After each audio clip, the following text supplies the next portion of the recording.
Hello there, and welcome to Gooner U, where there are no degrees because the learning never stops. I'm Dove, a TA here at Gooner U, and my friend Keith is our stalwart distinguished professor of Arsenal and football studies. Enter our classroom as we discuss the week's news involving Arsenal, Premier League, Champions League, and international football, all from the perspective of a couple of Americans. This week concluded our season away at St. Mary's Stadium against last place Southampton. Hello, Keith. I have to stop you for a moment because the season concluded this weekend. Yes, Southampton was involved, but let's not forget the Arsenal women are champions of Europe. We have to lead with that. We have to lead with the fact that we are champions of Europe once again. Yeah, nice. It was congratulations to them, to the Lady Gunners. Yep. Yes, to the women, it was a fantastic performance against Barcelona. Excellent defensive performance overall. Beat them 1-0. A goal in the second half by Stina Blackstenius. Coming off the bench, just a great performance all around. A good time to celebrate against a really excellent deep Barcelona women who are an outstanding side. But Arsenal, this in and of itself was a heck of a story. We sort of dribbled bits and pieces of the women's story in. Their coach, Jonas Eidevall, resigned. / was pushed out in mid-October. And his successor, Renee Slagers, has since come in. And they struggled, and they still kind of struggled in the league. And, didn't. Yeah, the Women's Premier League is still kind of in the place where if you drop any points, you're kind of out of the title race. Oh, wow. And so Chelsea kind of won the title going away again. They also got curb stomped by Barcelona in the semifinals, 8-2 on aggregate. Ooh. So we didn't win the league, but the women came through. It was great to see, to watch them out in Lisbon. The team was out in Lisbon. I was not in Lisbon. That would have been something else, though.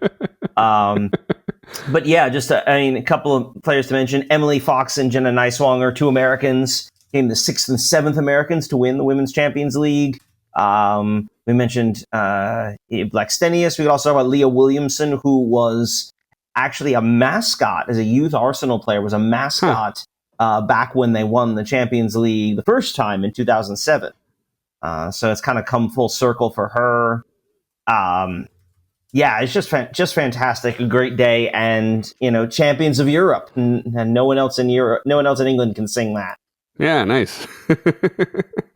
It was actually funny. Yesterday, I did see the home opener for the regular season of Kingston Stockade, our local team, and I saw Premier League jerseys. It's fun to note who you see, right?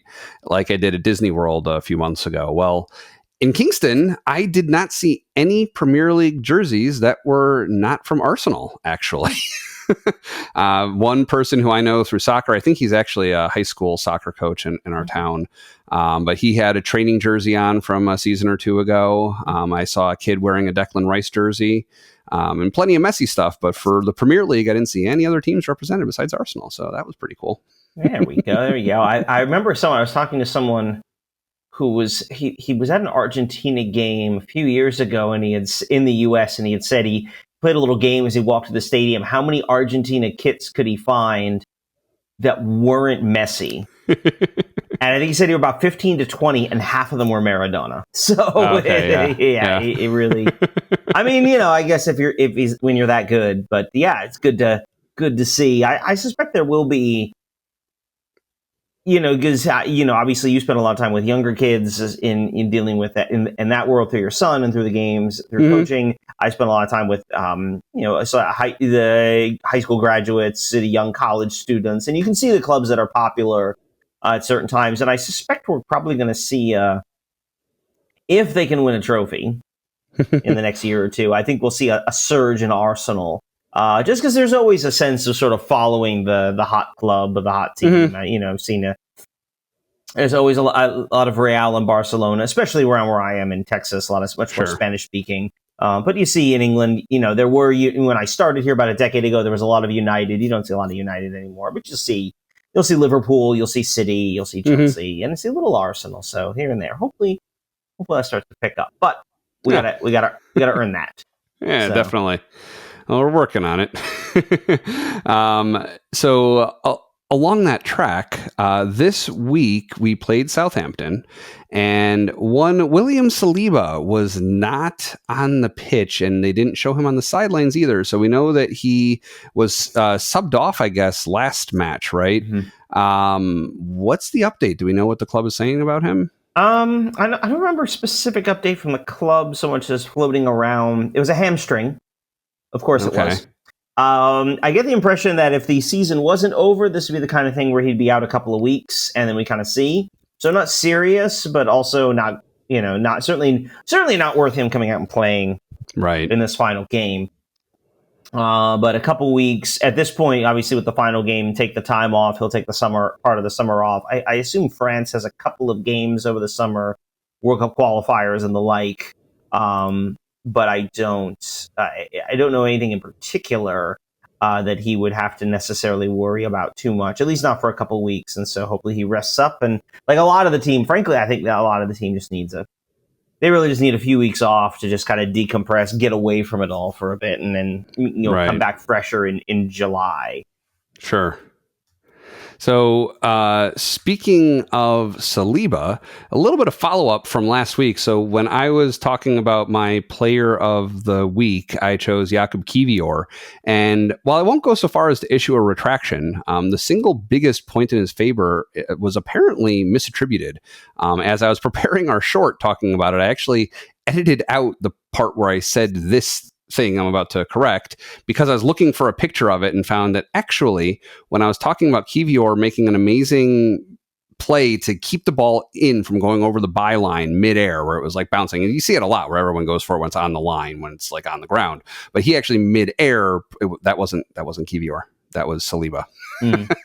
So I take that back, and still Kiwior had a good performance, and overall we have good things to say about him this season and in that match, but that one thing was Saliba before he was injured and got taken off. And who knows if maybe the acrobatics of that maneuver didn't do him any favors. Credit where credit is due. That's of course that's a good policy. Yeah.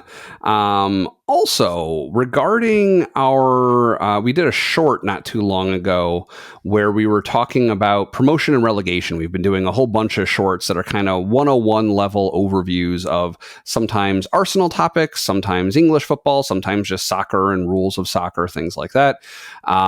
We had done one that was talking specifically about promotion and relegation, which is a foreign concept to many Americans who start watching English soccer. And we apparently glossed over something, which, we don't feel too bad about. It's a short, and we only have a minute, and it usually takes most of that to cover the very basic overview that we're going through. We can't get into nuance a lot, but we got a comment on YouTube that I actually wanted to address because it was actually something that I wasn't aware of. So I want to see if you could give me some of the details on how there's actually more to it than just who lands in the top of the table in the championship to move up to the Premier League. Right. So the top two teams in the championship are automatically promoted. For this past season, for example, we're going to see next year we'll see Leeds United is back, as is Burnley. So we'll see both of them back. The final spot is not go to the third place team. It actually goes to the end of a playoff where you'll see third play sixth, fourth play fifth. They'll be in two legs, home and away, and the winners play a final, the playoff final, which is held in Wembley. It's called like the richest game in football because the financial reward for being promoted to the Premier League is so massive. And this year, a rather dramatic showdown between Sheffield United and Sunderland was won by Sunderland. So it has been. So Sunderland's kind of a fun club. They're probably one of the ones, I guess, it was really at the forefront of the behind the scenes documentary. The few years, right shortly before COVID, they had started a series called Sunderland Till I Die, which was ran on Netflix. So if you're looking for something to watch this summer, I haven't seen it, but I'm told it's very good. But it was very much sort of behind the scenes. And it's interesting, it came during a period where the club was actually sinking in the table. They had already been relegated at that point, and have been sort of, I think, had not gotten down as far as League One. They've been in the Premier League. They were in the Premier League when I started watching about 20 years ago. They're back. So it's congrats to Sunderland to come back. Also, a proper rival for Newcastle. They are the two, Sunderland and Newcastle, the Tyne Weir Derby, named after the two rivers the cities are along up there in the northeast. So that'll be an interesting one to see return to the league. So yeah, apparently a goal. I didn't see any of the game. I scored, I think it said like in the 87th minute to tie. They were down 1-0, rallied, and then got the goal. So yeah, congrats to Sunderland for stoppage time. Yeah, stoppage time winner. So congrats to Sunderland and welcome back. And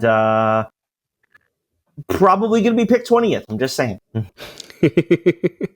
Yeah, it seems more than likely, but we're not doing predictions for next season yet, so stay tuned. We do plan to do a season wrap-up that'll come after our discussion of Southampton. One last bit of news leading into that is we've talked about who will get the Golden Glove since we didn't get a clean sheet in this match. What does that mean for the Golden Glove this season? Well, it's pretty simple. It means they share it. They do ties. They don't try to break the ties. Reminder: the Golden Gloves, that is the essentially the Keeper of the Year award, is given out to the player with the most clean sheets on the season. And this year it is a tie between Matt Sells of Nottingham Forest and Arsenal's own David Raya. That'd be the second consecutive Golden Glove winner for David Raya. So congrats to him on that. Both he and Sells conceded a goal in their games today, which meant that neither of them would actually break the tie, and therefore they'll share the trophy. I'm trying to picture the two of them kind of sharing a glove, like each sticking their hands behind each other. I do wonder how many fingers you get. There was a scenario actually coming into the week where because we had mentioned the two of them last week. Someone pointed this out to me later. Dean Henderson at Crystal Palace was on 11 clean sheets. He had 2 games remaining because, of course, they had a game pushed to the midweek. He conceded goals in both his games, both their games this week, which, again, Crystal Palace won the FA Cup, so they don't care. Right. Whatever. They don't care. They got to, we'll talk a little bit more at the final day. Their final game, they were actually, they played Liverpool today. They were in Anfield, a game that finished 1-1, which is interesting. I saw before the games. We've talked about the Guard of Honor, right. The teams coming out and clapping them. So apparently, and I've only seen mention of it. I'd be interested to see what it looked like. Crystal Palace formed the line. They clapped Liverpool out. And then Liverpool formed 2 lines and gave Crystal Palace a Guard of Honor. Oh, for the FA Cup. For the FA Cup. Right. And so the two of them having played each other. Of course, all of this is just dress rehearsal for the Community Shield in August, that the two of them will compete next season. Right. Which is kind of a fun, interesting. Yeah, again, a game. Liverpool didn't care. They whatever, their season's over. They got to lift the trophy at the end of the day. All the excitement came around the Champions League spots, which we'll get to more in a moment. But we do have to talk about our game a bit, too. Yeah, so we played Southampton, final match of the season. It was fun. One thing I was missing, so the final score ended up being Southampton 1, Arsenal 2. The thing that I was missing in the broadcast is I recall them showing a live table a lot more in the past. I didn't see that during this match. Now, was that because neither Southampton nor Arsenal really moved up the table and they weren't showing it just to keep you up to speed on how other clubs were doing, or? I suspect that it was because this game wasn't directly involved in whatever was happening. Right. Because at that point, and it was a mess. We talked about how tightly packed it was for those last Champions League spots. That was a mess, and it apparently didn't change very much during the course of the day. Probably it did a little bit. They were talking about when Aston Villa was ahead of United for a while, Newcastle was temporarily out of their spot, but then they got it back by the end, I think. Yeah, I think it's because I feel like it's because if you're sitting and watching the Arsenal Southampton game, you care about Arsenal and Southampton. You don't really care about the Champions League spot. So there's not a whole point in updating too much. I did enjoy that the game, by the way, in the US was televised on the Sci-Fi Network. Yeah. Which is, I love this day, because you actually see, we mentioned this, the full stable of networks that are under the NBC Universal umbrella. Right. I'm pretty sure Arsenal played a game on the Golf Channel a few years ago. But yeah, here was on Sci-Fi, which there was a joke somewhere in there about Raheem Sterling being useful, which must be science fiction, but that's mean. But yeah, I feel like that was partly because if you actually care about that, you're watching those other games. You're not watching this one. If you're watching this game, it's because you care about one of these two teams. Although in terms of final day fun, so our location is mostly Arsenal, but there is a small Brighton fan group which meets on occasion there, and they were there. Brighton was at Tottenham for the final day of the season, and then beat Spurs 4-1. Wow! Which we were of course watching, and we cheered almost as loudly for those late goals as we did for our own. And just a reminder that Tottenham get battered everywhere they go, even when they don't go anywhere. Even when they're at home. But that was we had fun with that. Yeah. Well, it seems like Southampton and Arsenal both may have been at least a little bit on the beach when they did the kickoff, and then just seconds later all decided, oh wait, we didn't take a knee like they've been doing, and then did it, and then had to do the kickoff again. That was kind of funny. I showed up. For some reason I thought the game was at 10:30. And so I walked in at like 9:59. And I saw they were doing a lot of pregame stuff, and so you can see Liverpool. They were on site at Anfield and doing a lot of the pregame Liverpool stuff. Yeah. And so I was sort of up at the bar, and then all of a sudden it flipped over and the game was starting. What's going on? What do I do? Yeah. So I did miss. So yeah, I missed a little. I heard some chuckling. And now that you say that, I heard a little chuckling when that happened. I didn't quite know what was going on, but I was watching. I was watching it later. I saw the full match replay just a little bit before we started recording. So. It was actually kind of funny. I was eating out with family, and it was the Mexican place where we would go sometimes. And so they had some Spanish language channel on that was showing a La Liga match. I think it was Barcelona and Atletico or something. And so I'd been glancing over, just kind of, looking every so often. And then I saw Liverpool. I saw Mo Salah, I think. And I was like, uh-oh, they're covering Premier League stuff. Let me not look. And you can't help it. Like when you're in that situation at a restaurant, your eyes just keep on going up. And at one point they did. And I saw SOU 0-0 Arsenal. I was like, oh no, I got this score spoiled for me. And I was like mildly upset because this match doesn't really matter in the scheme of things. It wasn't like a match I was really excited to go see, and I was going to be on tenterhooks, like just kind of wondering what was going to happen. But I went into it thinking, oh, that stinks. But I realized like 5 to 10 minutes in, actually thinking about what I saw, it was probably just a score bug in the corner intra-match, and that obviously turned out to be the case, that I had not seen. They showed for all the matches that actually mattered. They showed like the full team name score, like one on top of the other, like with in yellow, whoever won for like, Manchester City and Fulham and some of the other clubs that actually mattered.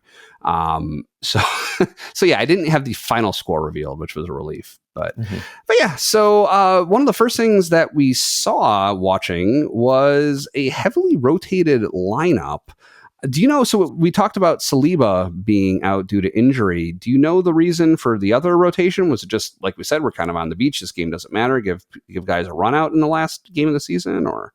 Yeah, a lot of it was, I think, just the end of the season, resting some guys. Yeah, and they've played a lot of minutes. Trossard, Lewis, Skelly, Odegaard, Havertz, Saka. And I'm just naming all the guys who came in, but you look at that. The only one really is Declan Rice. And even then, honestly, like, I don't know who else to put in. Jorginho, I guess. I don't think they want to put in Jorginho. I think there was definitely a sense. The defense is kind of a mess coming into this game.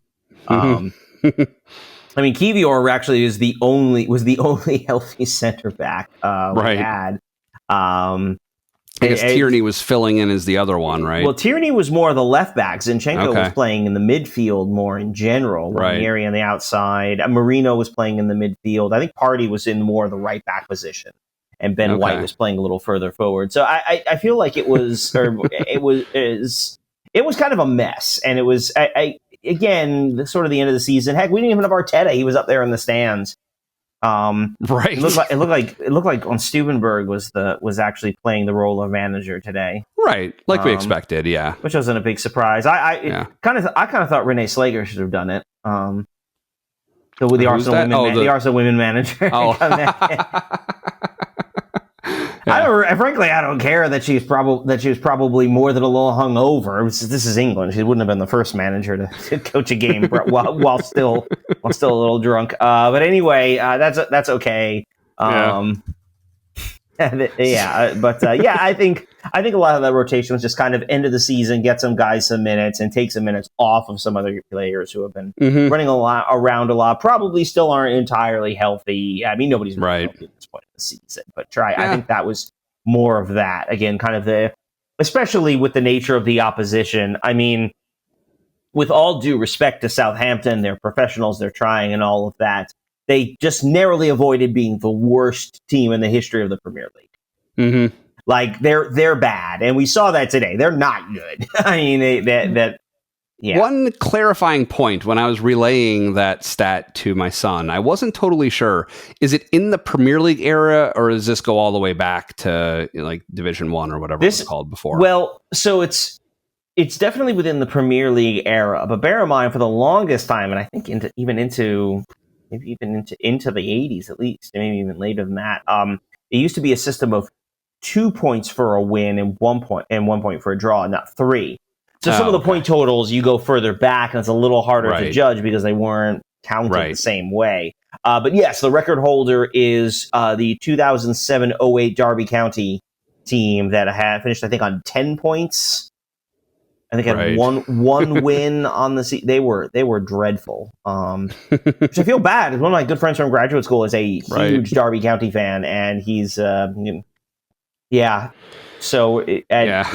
rough. That was rough for them. But Southampton managed to avoid that record.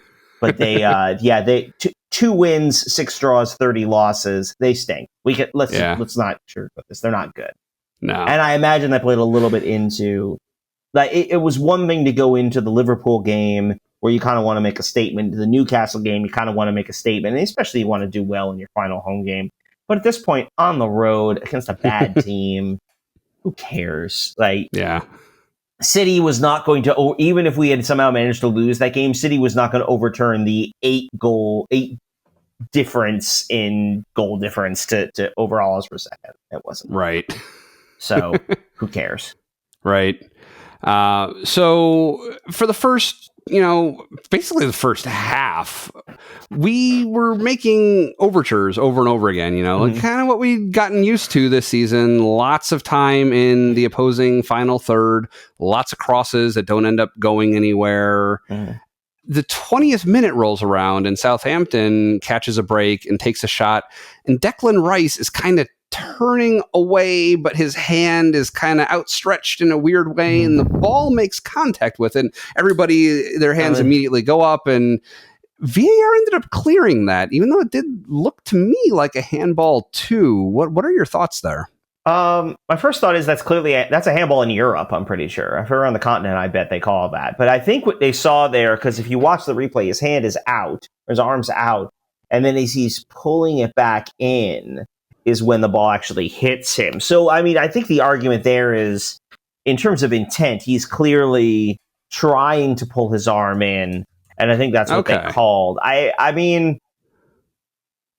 the way the season's gone, you'd be forgiven for expecting the penalty call. It wouldn't be the worst penalty I've ever seen given, but it would have been very frustrating for that to have been called. But I think that in the end was probably the right call. Sure. The way you describe it makes sense, and it reminds me of, at my son's level for baseball now, the kids are pitching for the first time, right? And they're not good, and you don't expect them to be at that age. That's how they learn. But, lots of wild pitches, lots of hit by pitches. But what I didn't expect to see as much as I have been is the case where the ball is pitched like so far inside that it's like behind the player, but freaked out, the player backs up and actually backs into a ball that was going to miss them, but they back into the path of the ball. And of course, it's still a hit by pitch and they take their base. But so it's kind of like that going on. Actually, in the majors, you can be called, you can get not in trouble, but like majors, or in professional, they'll call that. They'll say you try, like players move into the ball. Sometimes they'll be told, they'll get called. Sure. No, it's not a hit by pitch. You moved in. That ball wasn't going to hit you. Right. Well, yeah, they're old enough to know how to move out of the way successfully. Yes. So yeah. Yeah. So. But in that case, yeah, I think I'm not upset about the call. If it had gone the other way, I'm not sure how much we could have really argued against it. But yeah. Again, the way the season's gone, I'm going to take it. Yeah. So then one thing that I noticed during the match, I wanted to check with you on. We've talked before about some particularly wet days, and we've seen Arsenal players kind of slipping around the pitch. I know we named an episode last season, I think it was, slip sliding away. So we've seen it before. We're no strangers to the weather in England at this point. But it seemed to me in this match that the Southampton players were sliding around a lot, like 4 or 5 times at least that I noticed where, and it was affecting. It was like the player going for the ball or trying to make a tackle or something, just like slips and messes up the play. And I didn't see it happen to a single Arsenal player. And the asymmetry when it was a home game for Southampton, it's their own pitch. Presumably they're used to whatever the field maintenance regime is like. I don't know. I did see a few of them slipping. That was kind of interesting, but I have no idea what was going on there. Yeah. I don't know. I did notice that a little bit, but not. It was kind of interesting, but no, I don't know. Okay. If this were a movie, that would just be like the establishing scene early on to show how terrible they are before they pull it all together and dramatically come back. Yeah, like the beginning of The Big Green or something. Right? Well, yeah, I mean, or to pick your underdog sports movie. Where they have to be terrible in the first game. They have to get blown out by their arch enemy in the first game, who they will ultimately vanquish in the championship to win. To end it. Yeah, we're due for another film studies episode coming up.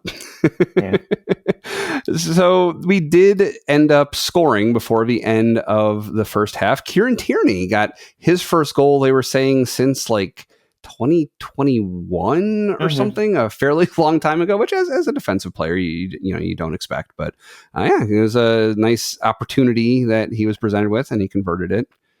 Yeah, it was a nice conversion. It's a good run. He was making some good runs in, did a nice finish there. And you could see how much it meant to him and to his teammates, the way they kind of came after him. They basically almost picked him up and carried him around after the goal. He's been through a lot. You talk about the chronological distance between goals. Obviously, as a defender, he's not going to score that many, but also just the injuries he's been dealing with. And I mean, he's since January, he's basically had that pre-contract with Celtic, and it would not be as shocking if he had barely played in the second half because, he's got a contract elsewhere and he's got to be ready for his new club. But he was there, he was ready, he played, he started today. I mean, he's a guy who he didn't shut it down. He was a professional, he was involved. Clearly, his teammates love him. It was nice to see him play. It was nice to see him score, and it was nice to see him get subbed off so he could get a nice hand as he came off the field too. Yeah. Overall, just a really nice day for Tierney, and the goal kind of caps it in that way. It's a nice send off for a good servant of the club, even if it just didn't work out the way anybody really would have wanted it to. I think. Yeah, agreed. My overall summary in my notes of the first half was that we utterly dominated with little to show for it, the story of the season. Thankfully, they rewrote the script of the season a little bit in the second half, but it didn't seem like it was going to go that way at first. They scored from a corner kick. They kind of took a page out of our story. Well, I'm about to say, speaking of how this, I mean, especially here in the back half, we talk about dominating the game, not converting in chances, should be up by more, and then we concede a goal on a set piece. I mean, we've talked about this, right? Our set piece defense has not been particularly good. Now, the set piece defense problems are probably of the same kind of cause as some of the set piece goals drying up as they have later in the season. And that, of course, is the absence of Big Gabby. Gabriel Magalhaes been such a presence in the central defense for most of the season that I feel like that's where you start to see him miss. I mean, you can see Raya made a pretty good save right before there, was pretty pumped up. We were kind of joking about how he wants the Golden Glove, which, I mean, of course he does. He's a competitive guy, and and then, of course, immediately they conceded, which was sad. But anyway, and it stayed a 1-1 draw, which really looked like how it was going to end, the way that a vast majority of our matches this season have. Actually, majority or plurality? Or not quite? Plurality. Well, no. Not even a plurality. No, we won more than we drew. Yeah, we won 20 games. It feels like it. It feels worse than it actually was. Yeah, we did. We won 20 games. Now, 14 is too many. Way too many draws. But we won 20. We did win 20. But yeah, we won barely over half of our games this season. So. But Odegaard, he's got subbed in late in the 75th minute. There were kind of a few. We used up all 5 of our subs between the 62nd and 75th minute, so kind of mid to late second half. But Odegaard came on, and 15 minutes later, long range shot from well beyond the penalty box. What an amazing shot that was, threading the needle between a whole bunch of different players just to get past Ramsdale and win us the game. Oh, yeah. Great shot. Good placement. It's the kind of shot we wanted to see from him a lot more this season. And again, a player who's obviously been affected by injury, who's obviously been affected by fatigue, who hasn't quite been at his best this year, especially coming off of last season. I think he was, at least both of ours player of the year last year. Not that kind of performance this season. So I think hopefully that's one of those things where it leaves him with a positive feeling going into the summer, and he's able to come back better, stronger, mentally in a better place, a reset, but not just, the season's over, thank goodness I can start anew, but also to sort of say, I closed on a good note. Like I can walk away with a good moment and sort of use that as a building block for next season, which again, we're only really going to know, everyone will forget about this if, like, a couple months into the season, he's still kind of meh, but if he starts out strongly, we can look back and say, aha, here's maybe where it started to come back. Right. So many of these narratives we construct for this are so backwards oriented. So much backfilling. We find these, we wait till the game's over, the result is over, and then we sort of go back and find that moment, say, aha, this is obviously where it turned, and maybe it did. Yeah. Well, that's life. Hindsight is 20/20. Well, it's not. As a historian, I can tell you it's not, but that's not for here. That's not for this. Hindsight isn't 20/20. So one other thing I wanted to ask you about before we leave the Southampton match and pick our player of the week. The commentators were mentioning something about what Southampton will likely do when they go back down to the championship next season. They were talking about how they will probably retain a lot of the same tactics. They're apparently going to have a new manager, it sounded like. They kept on showing him on the sidelines during this match. But they mentioned something that will give them an advantage relative to most of the other championship clubs, which is a parachute payment. That sounds very similar to me to a term that I know about from the business world and following Apple and stuff like that, of a golden parachute. Is it the same idea that you get like some kind of bonus for having been in the Premier League, even though you're now being relegated? The short answer is yes. There are payments given out. Part of the reason these are given out is because the money in the Premier League has gotten so much bigger than the Championship that by dropping, because we've talked a little bit about this, and I feel like this has come up in some other places. The financial cost of relegation is massive. Players have clauses written to their contract. Most clubs write them where if we do get relegated, your salaries go down because we're not going to be taking in as much money. We can't pay you that much. You're not receiving nearly as much in television payments for the rights, partly, and which is where most of the Premier League's money comes from. So basically, the real concern is that you're going to have a lot of these clubs that are at the Premier League level that have been playing and spending at a particular level, and then they drop down to the Championship, where they're going to cut some of their costs, of course, but the amount they have to cut to financially stabilize based on how much less they're taking in the Championship is virtually impossible. I mean, it'll wreck most of them. Mm-hmm. And so the idea of the parachute payments is it's supposed to help sort of ease that transition back into the championship. Now, having said that, what it means is that clubs that go down from the Premier League into the championship start at a tremendous financial advantage. And so as a result, we've seen a lot. And now, granted, there's always been a few of these. We call them the yo-yo clubs, right? The teams that kind of go up and down, up and down. I mean, Burnley was out for Burnley was up, down, or down, up again. Leeds was up for a couple of years, been down for 2, back for 1. Leicester, even Southampton here, in this season. So we've seen there are always a couple of those clubs that are kind of doing that that bounce. But the parachute payments, they were sort of to help to. And there's, as I understand, they're spread out over a couple of years, but they diminish over time because the idea is if you're still in the championship, okay, your money is going to start to contract. Your payments or your outgoing money is going to be more in line with your incoming money. But the parachute payments are their way there to prevent clubs. Leeds faced this problem years ago of essentially like going bankrupt.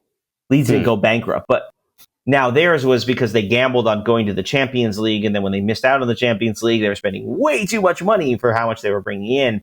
Financially wrecked them. That's how they ended up down in the Championship because they were a Premier League mainstay for some time, or a top division mainstay for some time. So there's this. The parachute payments are a way of sort of easing that financial burden. At the same time, as we said, it also gives them a tremendous financial advantage, and there's a high correlation at all levels of the sport, whatever country you're in, between the wage bill, that is how much you're paying your players, and your place in the standings. Mm-hmm. And I imagine that's true your points. Most sports too, not just soccer. Obviously. Yeah, I mean, I think in soccer it's particularly pronounced, but that's true in a lot of sports. I think soccer even more so because it is such an open global market. Okay, that's a good point. If you take, for example, like the National Football League is a tightly restricted salary cap, and everybody brings in a crap ton of money, so the finances are relatively similar. I mean, some teams spend much closer to the cap, some teams much less. But you can, because there's all these rules about how payments are structured in this more open system, where essentially a global free for all in terms of players, right? Mm-hmm. The more you spend on players, the better your team is likely to be. Sure. Unless you're Manchester United. But, Who is your player of the week this week? My player of the week and really player of the match. It was a bit of a surprise here. I had a lot of nice things to say about Kieran Tierney, but I'm actually going to go. I thought there was a really good performance today from Alexander Zinchenko. I thought he was really good in his midfield position. I thought he was helping to push and drive play forward. I think he probably gets a goal today if a couple of those shots he takes aren't blocked by Southampton defenders, quite a few of whom they're gonna wake up feeling a little sore tomorrow after that. He leathered a couple of those. The one slide tackle under his foot, he got like clipped in the face by Zinchenko's studs or something. I think it looked like by his mouth or something. He had some kind of stopping the bleeding goop on his lips or something. That's that one. But yeah, I to me, he had a really strong performance today. I really enjoy. He plays midfield for Ukraine as opposed to he's been sort of a left back in his professional career. But I thought he was good in the midfield. I thought he helped push play forward. I mean, we could talk about Declan Rice was great as always. I thought Raya was pretty solid overall. But I'm gonna give it to Zinchenko today. He's my man of this match. Yeah, it's a good pick. He was in the running for me too, and it's kind of funny too because in preparing for our season wrap up discussion that's going to be beginning shortly, I've looked at who we've picked throughout the season, and so he didn't have any votes, unsurprisingly, to this point. Yeah. But my pick is going to be another player who also hasn't had any to this point, which, as you mentioned, is Tierney. You know what? I'll give it to him. He's been with the club for a long time. He's leaving to go out on a note like this. He made a goal that mattered, right? He pulled us ahead when we were searching for that goal, and we ended up squandering that lead a little bit and needed to be salvaged. But that wasn't really his fault directly. He wasn't the single responsible individual for that. It was a good showing, and good luck to him with Celtic. Is it Celtic or Celtic? Celtic. It is. I'm never sure because Celtic is the word, but Celtics are the Boston team. So yeah.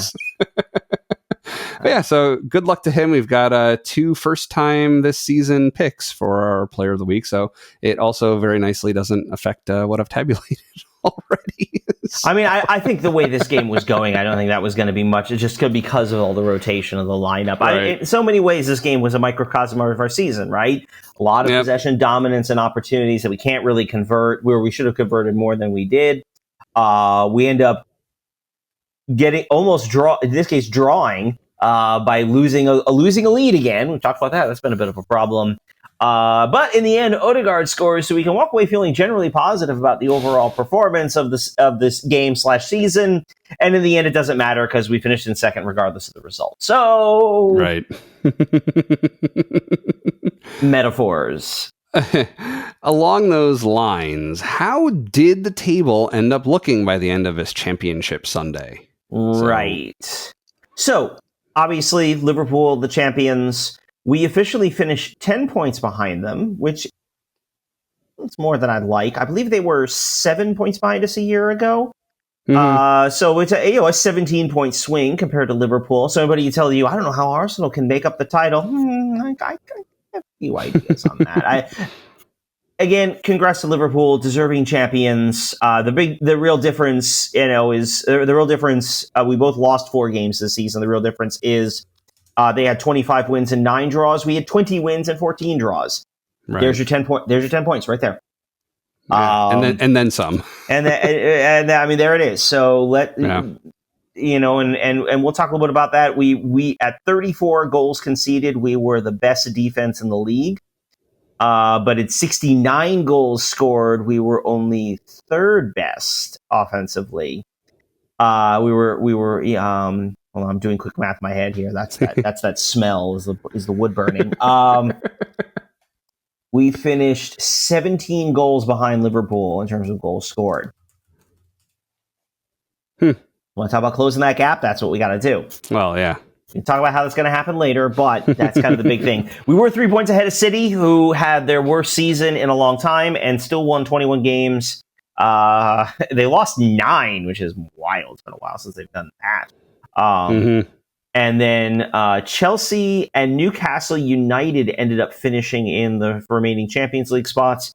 Aston Villa finished in 6th. They'll be in the Europa League next year after losing at United. They lost 2-0. There was some controversy. Also, Emi Martinez got himself red carded for a dog so, a pretty obvious one, too. I saw the replay of that. That was kind of amusing. Apparently, they got dominated. Someone showed me the game, United kind of controlled that game.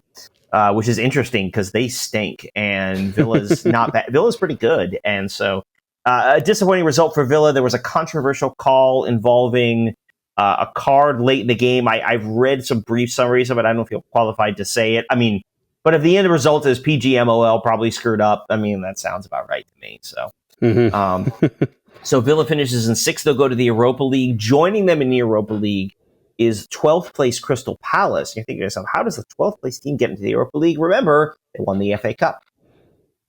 Right. And so then finishing in 7th is Nottingham Forest, who I think their luck kind of caught up to them a little bit at the end of the season here. They were up in 2nd and 3rd for midway through the season. But I think just they were riding a little bit high there, and still they're going to wind up in the Conference League next year, which is a fantastic result for them, especially given how many people saw them as relegation fodder when the season started. So congrats to Forest on that. And then one last note, there is one more team. There are, remember, 6 English teams in the Champions League next year. The top 5 finishers, Liverpool, Arsenal, Manchester City, Chelsea, Newcastle United, and the winners of the Europa League get an automatic spot. That's right, number 17 in your programs. Tottenham Hotspur will be in the Champions League next year. -1 goal difference. 1 spot out of relegation. Although, to be fair, they were 13 points clear. They weren't ever really close to getting relegated. It is interesting. Over the years, we talked about this, right? Teams that finished in certain spots in the Champions League dropped down into the Europa League. That did not happen this year. Yeah. And so, you can see clubs like United and Spurs go deeper because they don't have that same kind of Champions League Champions League middle level teams coming down, which are much more difficult to work through than some of the opponents they faced. But I mean, in all seriousness, congrats to Tottenham. I hate saying it, but they won the trophy. Now you get to go to the Champions League, which is way above their level this year. So that'll be fun for them next year. Although they'll get a bunch of money. So I do think they're a good bounce back candidate next season, especially if they spend their money wisely. But then again, that's not something they've typically been good at as of late. So we'll see. Yeah. And then finally, down at the bottom of the table, we should mention, as we've known for weeks, Leicester City, Ipswich Town, Southampton. Bye-bye. Fare thee well. We will probably see a couple of you in a year or two. Probably Leicester or Southampton, probably not Ipswich. Let's be honest. So, as longtime viewers and listeners may recall, when we were one episode before the first match of the season, we decided to make a bunch of predictions for this season, and they were noted down, and now we get to evaluate and see how we fared. So we will go through these, I believe, in the order that we originally made the predictions. It's whatever order we have down here, so it'll be fine. The first category was leading scorer. So Keith, who did you predict as your leading scorer? I had Gabriel Jesus. I really thought he was primed for a big season. Yeah, and he may have been, had he not gotten injured again like he did the previous season we were coming out of. So how many goals did he end up notching up? He got recorded 7 goals in all competitions, which is... That's not bad for how few games he ended up playing. Yeah, no, overall a pretty decent goal-scoring rate, but obviously a lot of that injuries. He had a very slow start to the season, and unfortunately got hurt as he was coming... he was really starting to come on there, and sort of right around the holidays when he picked up that last injury. So that's unfortunate. But yeah, Jesus with 7 goals, 3 in the Premier League and 4 in the League Cup. Yeah. So who's your pick? We made fun of me. Who's your pick? Oh yeah, I didn't really make fun of you, but I deserve to be made fun of. I picked Declan Rice, who, as the words rolled off my tongue, I didn't prepare enough, and I will do so more for our predictions for the coming season when the time rolls around. But as soon as I said Declan Rice, I was like, there are probably some better predictions, but he did well. He is a great player. He does well for the team. As a goal scorer, he contributes, but not anywhere near the top like we would hope. But yeah, that's I hoped, at least by predicting him. That's not really his game as a midfielder, but when he doesn't. It's not so much that he scores a lot of goals. What is it? He doesn't score a lot of goals. He scores big goals, though. I mean, think about the Real Madrid ones in the Champions League. He's had a couple of late winners. At least he did last year in his first season. 9 goals on the season, right? Mm-hmm. Yeah, so 9 is how many he got. So he ended up, not too far outside the top few, actually. So we saw in third place, Martinelli and Trossard were tied with 10 each. Mm-hmm. So, just one goal away from tying for third. So not too bad. Then we had Saka, who, like Jesus, still got second across the club, which is more of a comment, I think, on how few the club scored overall. But how many games did he end up missing in the Premier League? At least it was a few months that he was out. It was a lot. Yeah. He got 12, and then Kai Havertz, who again we haven't seen much since January, ended up leading the club with 15. So yeah, Saka by the way played 25 games in the Premier League with 20 starts. Right. So that's 13 games missed is a lot, and yeah, that'll end up being 6 goals in the Premier League, 6 in the Champions League. Though he is a Champions League player, that's for sure. With all due respect to Kai Havertz, we've said a lot of nice things about the fact that your leading scorer in the league has 9 goals from the league. Mo Salah won the Golden Boot this year with let me get the number right, 29. Right.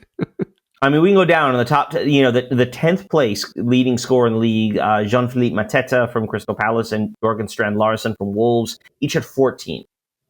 Mm-hmm. That's just, again, goal scoring. And again, some of this was the injuries and how we weren't quite as put together as we wanted to be. But the fact is, we ought to score more goals. That's what the end result is. We have to score more goals. Yeah. Our next category was we were trying to predict by the end of the season whose stock will have fallen by the end, right?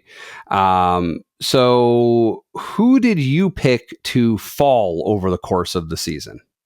So I picked Ben White, and my thought was that Timber might end up replacing him. Now, weirdly enough, I'm going to count this as a half right.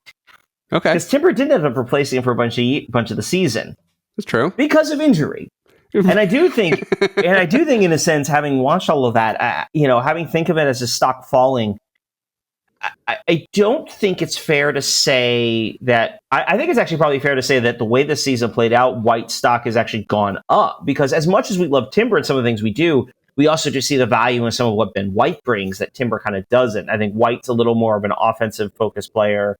Or at least I forget which one I thought was. But either way, the point is it's late. That's why I'm not going to. But they have different skill sets. They bring different things to the field, and so I feel like ideally we'll be able to rotate them. And in a sense, maybe White's not your nailed on right back starter. So in a sense, that's partly true. But I think it says more about the rise of Timber, which I recall is what I was actually talking about anyway. It's more about the rise of Timber. So I'm a half right on White, although maybe not for the reasons I expected. Okay, that makes sense. For me, again, in hindsight, this probably wasn't the best pick I could have made with the information available to me at the time, but I had picked Thomas Partey thinking largely, well, his stock fell the previous season. We were definitely not looking at him as well at the end of the 23-24 season as we had at the beginning. Maybe it will continue to fall, but in spite of being someone who has worked in the finance industry since before adulthood, so I can say my entire adult life plus several years, I've never done really well with the financial stuff. So don't seek stock advice from me. And yeah, his stock had basically fallen about as low as it could go, apparently, because he did have a bounce this season. We came to rely on him, and he was actually a really important part of our season. So definitely wrong. Yeah, I do think that's right. I think Partey ends up really. I think his stock had fallen over the last season. I think to this point, it kind of gotten to a point where what we got out of him was a little more than what we expected, and so as a result, you can feel kind of good about that.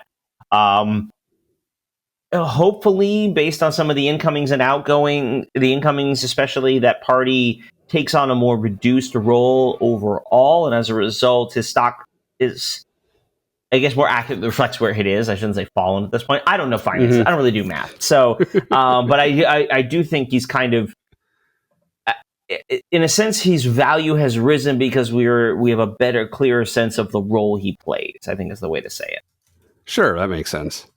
So who would you say now should actually be your pick for who fell the most, apparently, is how I would phrase that over the course of a season? So this is probably going to feel a bit out of left field, but I'll explain. I'm going to come away with this feeling a little bit more down on Gabriel Martinelli.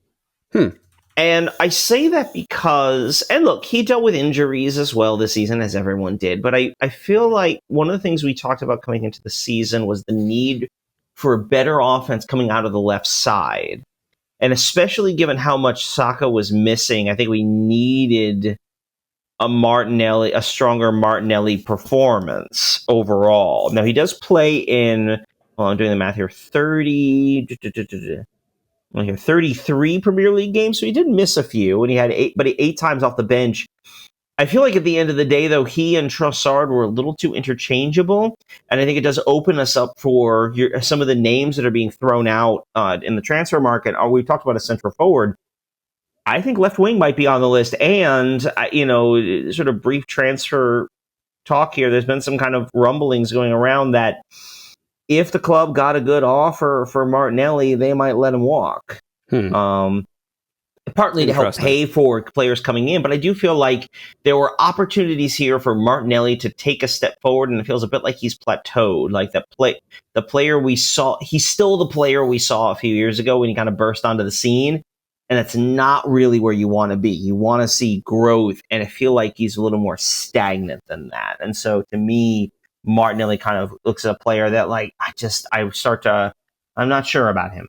I like him, but I feel like if he's going to hit another level, he needs to do it soon.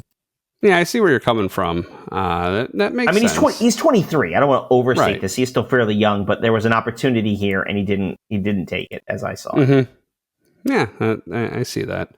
For me, this is kind of tough, and it's interesting with hearing the way you describe. I think you're almost kind of referring to it as almost literally like his stock, like as if he's on the market of players, like we talked about earlier, where they all really are, right? They all do have a number, even if it's not explicitly recorded at all times. It is when they get transferred. Like you kind of do have a number on your head, and if you're thinking about transfer value and that stock falling, that's not necessarily what I was going by, although maybe I will when I'm coming up with predictions for next season.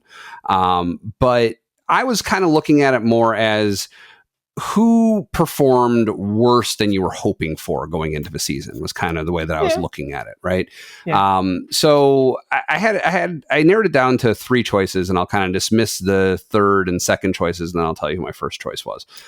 So first might be Raheem Sterling, just more as a joke than anything else, because we expected him to do something and he did nothing. Yeah.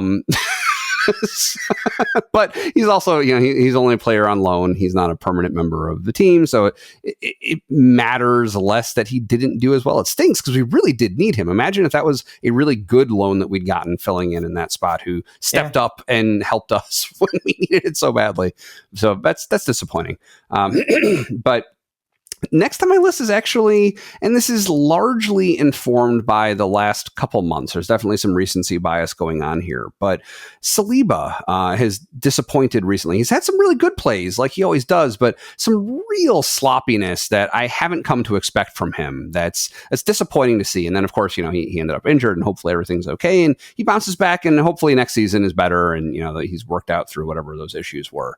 But I think of the starting squad, one of the players who we rely on most, who came back from injury for a lot of a season, like Saka, I feel like he's not on my list. That's not who I'm picking, but like comparing this player to Saka didn't have enough of a chance after he came back to really get back into good form. It seems like if the season were still going on for another month or two, I feel like we might have seen Saka kind of get back into his groove. Like he almost scored in Southampton today, right? Like it got called back.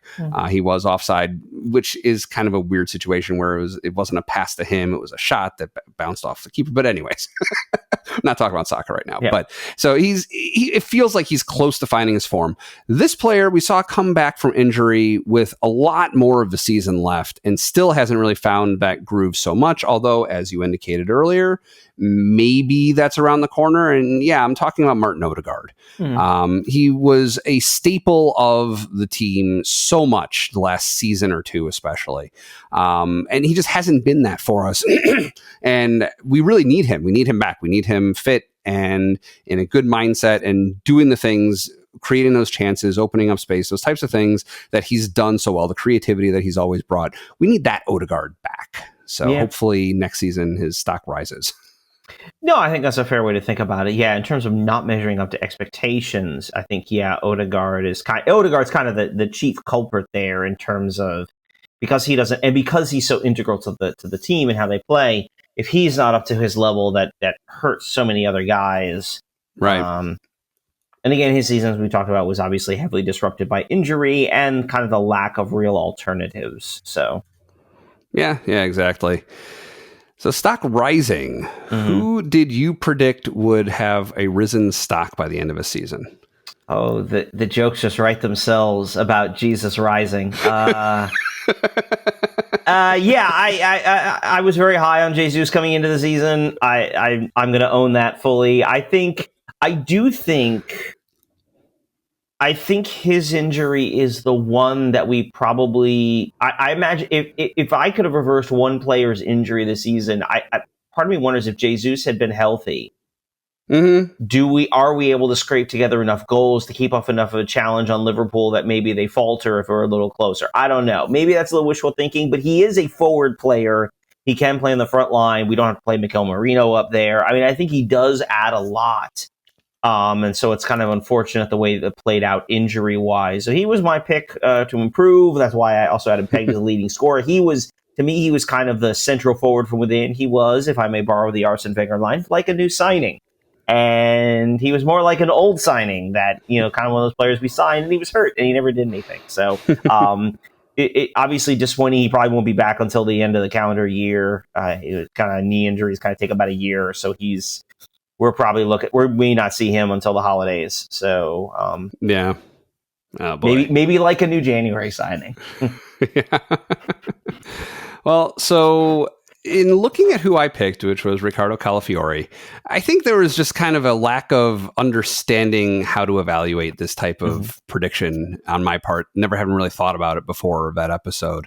And I think if I were to pick, like when I was thinking about this, when I was picking who my actual stock risen person would be for this season, I kind of found myself wanting to limit to someone who's been with the club already more than a season, right? Like who wasn't a new signing at the beginning of the season. Because it's kind of like, well, in some ways, they kind of only have one direction to go. I mean, you could sign a stinker, I guess, who you have hopes for, and then he just bombs out along the lines of Sterling, but a more permanent acquisition. But I would limit myself, and I have limited myself for who I'm picking for my actual pick now, as someone who has been with the club enough to have somewhat of a track record.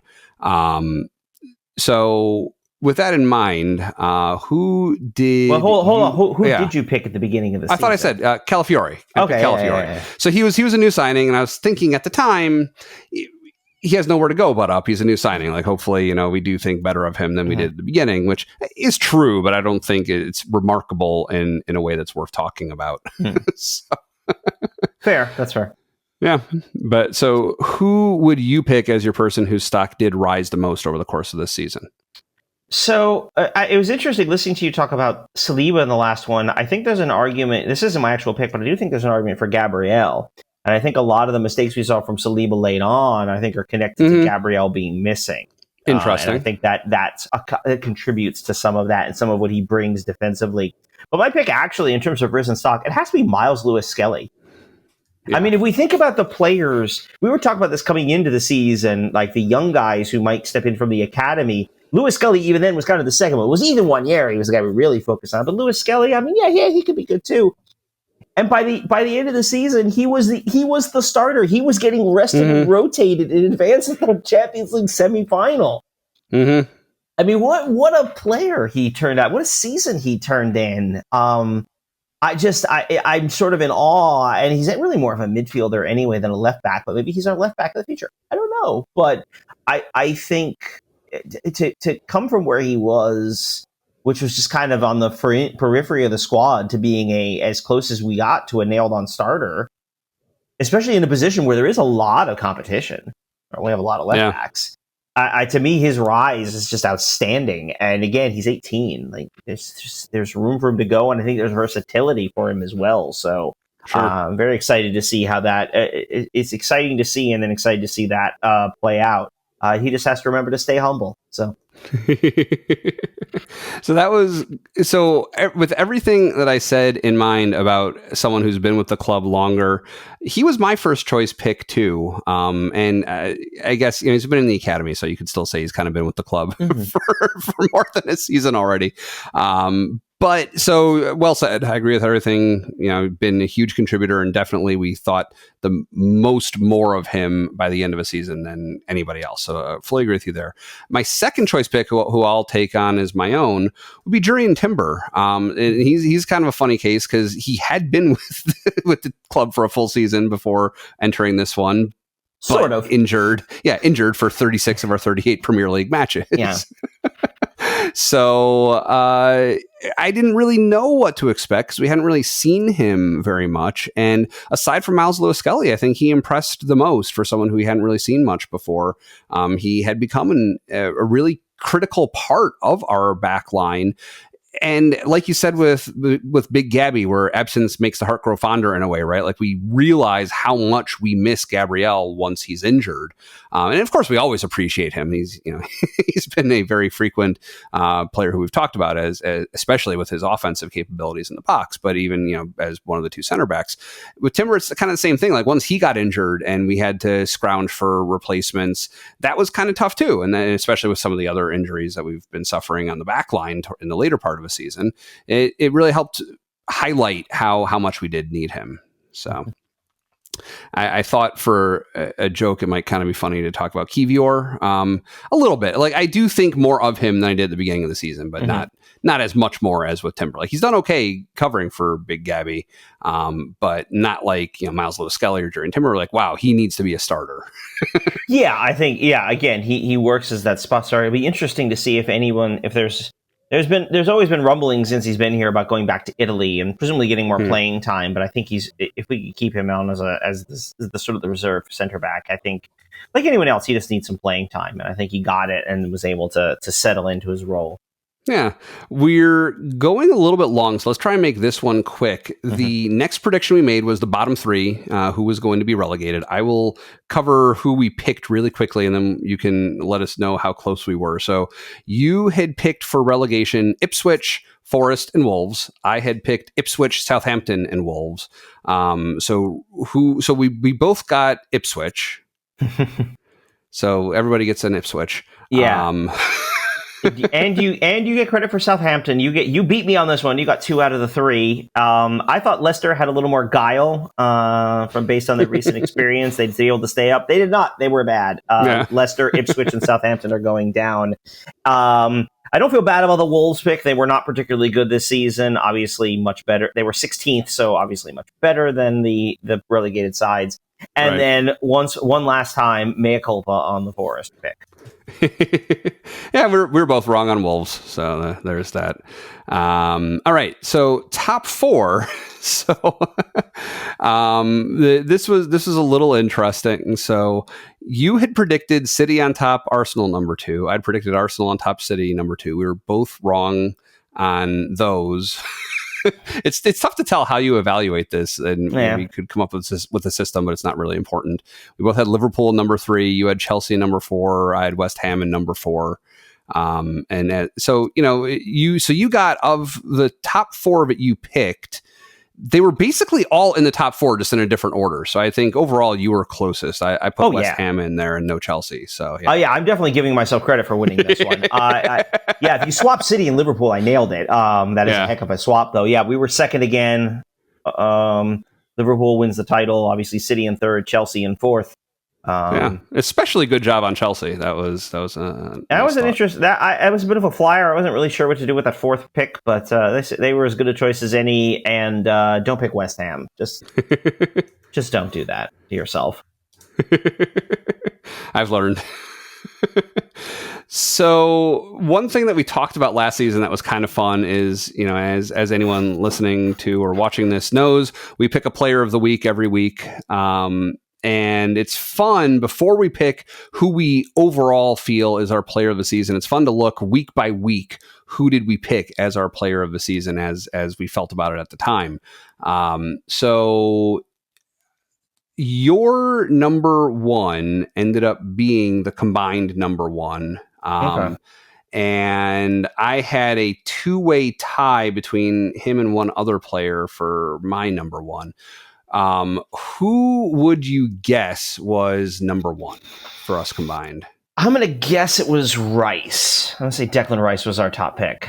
Yeah, you got it. Okay. Yep. Our most often pick, I think, is that. Yeah, and you by a wider margin than me. So you picked Declan Rice 6 times. I picked him 4 times. Yeah. So for a combined total of 10. Who do you think was in second place? And I'll tell you the margin on that. He got 8 of our collective votes over the course of a season. I'm going to throw in Raya, actually, as kind of a out nicely there guess. Done. Nicely done, yes. Hey, look at me. And now it's not entirely surprising because he was your second choice pick as well with 5, and I picked Rice 4 times and Raya 3 times. Okay. So now some of those we should be fair to point out. You were going out of your way to not pick That's true. A different one. So there's a different way of approaching that. Which I kind of plays into that. That's true. That count thing. I guess I'm less surprised that you apparently had a wider distribution.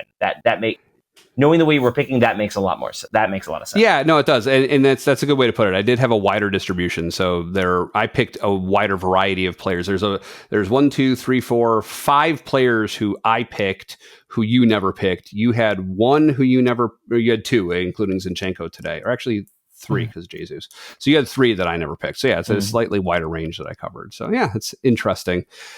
So with that out of the way, who was your actual player? Sorry. And let me actually say too. So tied for me was Ethan Nwaneri was tied with Rice, having 4 shouts for me. And he only got 3 shouts from you. In your third place was a 3-way tie between Nwaneri, Odegaard, and Big Gabby. Okay. So we're doing player of the season now? So who is your overall player of the season? All right. I'll try to keep this as brief as I can. I actually have a bit of a top 3, and we've kind of touched on them all. Third place, Miles Lewis-Skelly, for the rise that he had over the course of the season. Just a really incredible thing, especially the way he became a key player in the second half. Second choice for me is Big Gabby, Gabriel Magalhaes. A rock in the defense, an absolute weapon on set pieces. His injury was a major blow, I think, down the stretch run, both in the league, and I think he would have helped too in the Champions League. But for me, the overall player of the season, I think last year there was a big gap between sort of our player of the week picks and what we actually chose. For me, there isn't one. For me, it's Declan Rice. He was a little sluggish at the start of the season, dealt with a little bit of injury early on, but frankly, I think from about January on, was absolutely immense as a player. It really is kind of a player you could have picked every single week, just in terms of his overall contributions to the way we were playing, to build up his own action. By the end of the season, of course, he had the 2 goals against Real Madrid. He had I think he was our best player in some of our biggest games. Maybe that's a bit of a bias towards the back half of the season, which I'm totally okay with. But to me, it's Declan Rice. He's not going to be captain. Odegaard's captain. He's Arteta's guy. I'm not, but Rice has that captain quality to him. We got him half price, man. I don't know what else to say. Yeah, good pick. Definitely. And actually, it's funny. I should mention the one kid who I saw wearing an Arsenal 24-25 home jersey at the match I watched yesterday was what's the Declan Rice jersey that youth was wearing. And my son told me that Declan Rice is his second favorite player now behind Saka. So for what it's worth. He is a hard player not to like. He would be a hard player not to like. I'll say that. Yeah, definitely. And you talk about his captain quality. In the absence of Saka and Odegaard, he did wear the armband for a majority of the match today. So it seemed like it was old hat for him. I mean, he was captain of West Ham before, so exactly. This is not unusual. Yeah. So for me, this is tough. This is the kind of thing that I don't necessarily think in these terms a lot, and it's hard for me. I think Rice is a great pick. I could definitely see that. I wouldn't disagree at all. For me, our defense was really the story of a season, just because overall our offense wasn't great, and the midfield definitely contributes. Kind of equally to both, but I was thinking more defensively overall, just because our defense was so strong, and it really became a toss-up between the new flashy Miles Lewis-Skelly, who you mentioned as your third choice, and who I actually think I'm going to end up going and picking, and not least of which because, as you mentioned, there were multiple weeks where I would have picked him as my player of the match, except for my rule that I try to pick somebody different than you pick, so you have someone else to talk about. And I'm going to pick Raya. I think Raya had a really amazing season. I think that the system for picking Golden Gloves is kind of dumb. I wish that weren't clean sheets. I think if you look at his percent saved stats, I was just looking because they do in the Panini stickers that I've been getting from my son. These are all still from the 23-24 season, when he'd only been with the club for I think one full season at that point when they compiled the stat. But he had the highest save percentage, was 77.7%. or something, like, just really good numbers. He is a really good keeper. He contributes immensely. I was really surprised when you told me that we were looking at potentially replacing him next season, that there's like some buzz around acquiring a new keeper out of Spain. That's crazy to me, because he's done such a great job for us, and I want to see him do more. I think that he can, and hopefully will continue to. So yeah, that would be my pick for player of the season. Not a bad one. But yeah, also one potentially could see replaced. I don't know. Probably not. but well, yeah, transfers are funny things. So, but yeah, overall, really good season. Quite a few of the double saves, which I'm only bothered by the fact that he had to do that, as opposed to him. The fact that he pulled it off was pretty great. But yeah, a couple of times he's got to. He shouldn't have to do that as many times as he did this year. So hopefully that can be dealt with. Yeah, we want to make Raya's life more boring, not less. So you had a great idea for something else that we should talk about in a season wrap up, what you called the moment of the season. So I'll let you go first. What do you pick as your moment of this 24-25 season for Arsenal? To me, there's really two potential options here, and I'm not going to name them both because I'm guessing the other one will be probably the one you'd grab. For me, it was the 5-1 win over Manchester City. It's rare you get the moment in sports to do something that is so cathartic. To take a bully like that. And I mean that, and I don't mean that entirely in a pejorative sense. I mean, they obviously, we know about their quality, we know about their record, and how they've sort of been standing in our way. And the fact that we have been on the wrong end of a number of beatings to them over the last few years, to put them to the sword the way we did. I think it was a moment that had been long coming. It was a moment, especially the way they, frankly, undeservedly got the draw in the Etihad. It was a moment that they deserved from us, and we relished in it. And it's, in a season where you can't end with a trophy, unfortunately, there is some joy there in really sort of laying down the marker. One of our great strengths over the last few seasons, I think we haven't lost games to the top six, to the big six. We haven't lost games to the teams at the top of the league.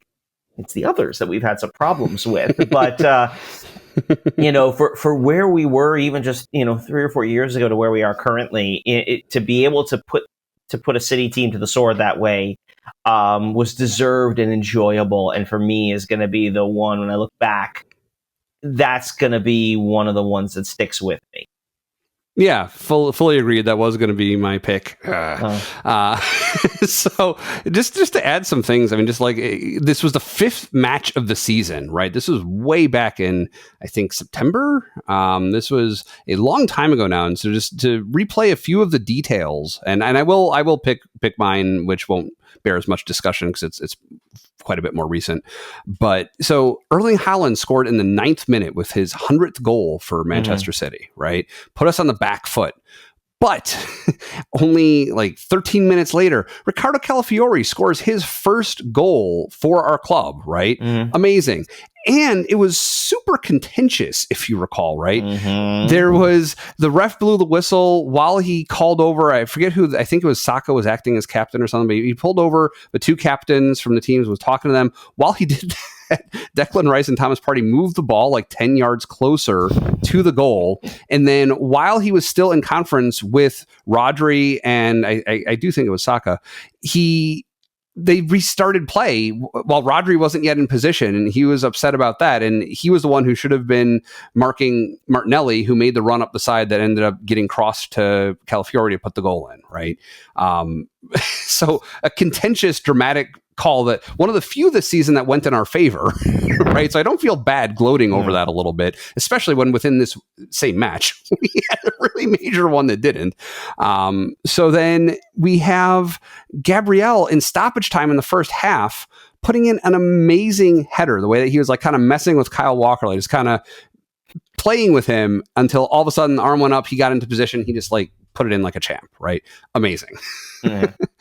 And then in the 8th minute of stoppage time in the first half, Trossard gets his second yellow card. The first one, not contested. He deserved it. Fine. The second one, for delaying the restart, when he probably thought it was the 8th minute of stoppage time. He kicked the ball away. He probably thought the half was over, right? It's at least thinkable. It's at least plausible that he might have believed that. And yet Michael Oliver gives him the second yellow, and we spend the entire second half on the back foot, ahead, but with 10 men, right? We're bunkered down the whole time. We push them off. Miles Lewis-Skelly comes in the 65th minute. So this is his debut for the club under this pressure cooker of a circumstance, already with a yellow card in the book, from what we would later find out is kind of characteristic from him, of some needling of the other side. Whatever he said to somebody didn't go down well with the ref, right? Now we know he has that kind of sass, that attitude, right? But he comes in under this circumstance, and along with the rest of the team, for the rest of regulation time in the second half, we keep them from scoring until I'm sorry. That was the 65th minute was when he was given the yellow card. He comes in stoppage time in the second half. We'd already held them off. Oh, yes, that's right. That's right. We're still ahead 2-1 at this point, and it wasn't until the 8th minute of second half stoppage time that they score. And should we have even been in an 8th minute of stoppage time? No, probably not. It was a stupid lapse that we let them score, but like you said, that was an amazing moment. My best moment of watching any sports at this point still so far. So yeah. So just briefly, we should throw out there, because the other one I would have picked, I thought we were going to pick, was of course beating Real Madrid in the Champions League. That was fantastic. Yes. And that definitely was going to be my second choice too. Or the two Declan Rice free kicks, one better than the other. Yeah, just amazing. Like scoring from his first two free kicks ever. That was definitely my near second choice. So it was a long season, kind of a difficult one in a lot of ways, and so I think in this way that the sort of the idea of moments, there are some good moments to remember. I mean, taken as a whole, it's worth thinking about this. With all the injuries, with all the difficulties, we still finished second in the league, which the first team to finish second 3 years in a row since Arsenal did it in the late 90s, early 2000s. The fourth season, by the way, they won the league. Just saying.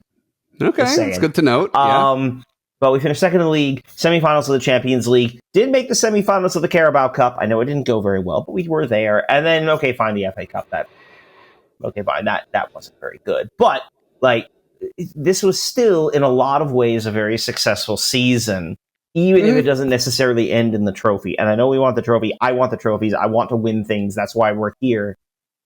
But there is still a lot of good in this, and it's good to be able to enjoy those moments when they come, like beating the crap out of City, like sweeping Spurs, like not losing, either time to Liverpool, especially that first one when we had rolled out like 4 makeshift defenders in the second half. That was.